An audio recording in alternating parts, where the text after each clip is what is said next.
Bentornati a Codemotion Roma, siamo qui con gli speaker di oggi, in particolare con Kevlin Henney, che appena ha concluso da poco anche il suo keynote.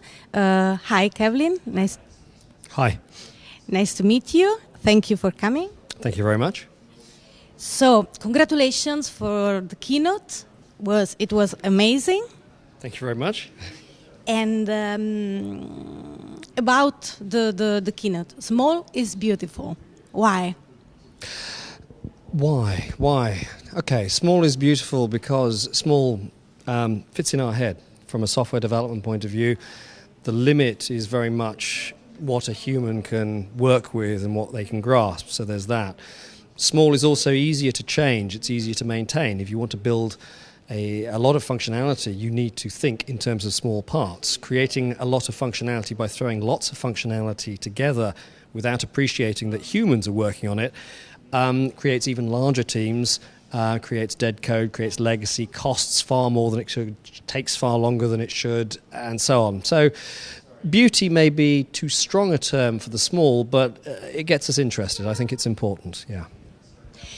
During the keynote, you gave us a powerful and poetic definition of development, of sustainable development. Can you repeat it? If I can remember it. To paraphrase, it comes from the Brundtland report, the United Nations report on environmental development. And it's very much the idea of sustainable development means being able to deliver something in the present without messing things up for future generations.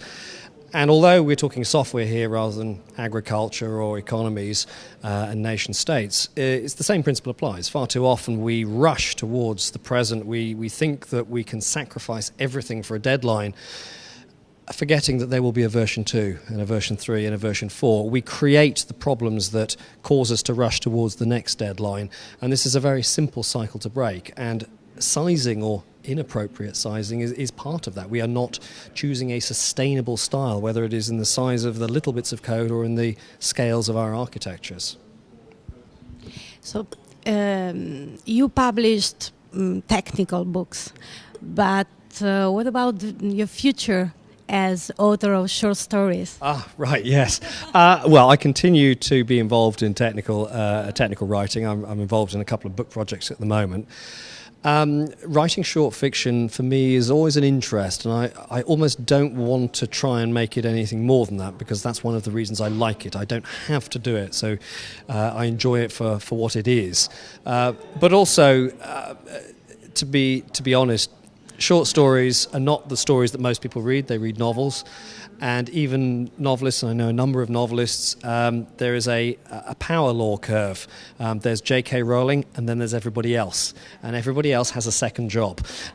So I don't ever see that changing. But I do enjoy it. I also enjoy the perspective it gives me looking at one profession by standing in another. You see things you would not otherwise see. You see parallels and you see differences. It makes you question the differences and understand why they exist. So that is where I see the future. I don't see it replacing, but I do see it complementing. Thank you.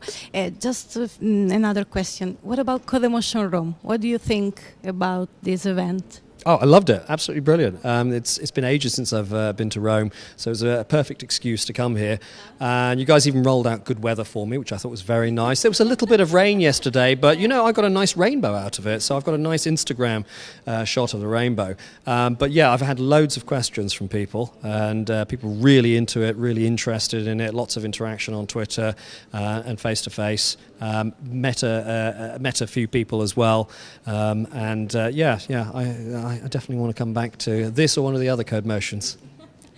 Okay, so see you next year then, or in Milan? Or in Milan, yes, thank you very much. Okay, see you, thank you.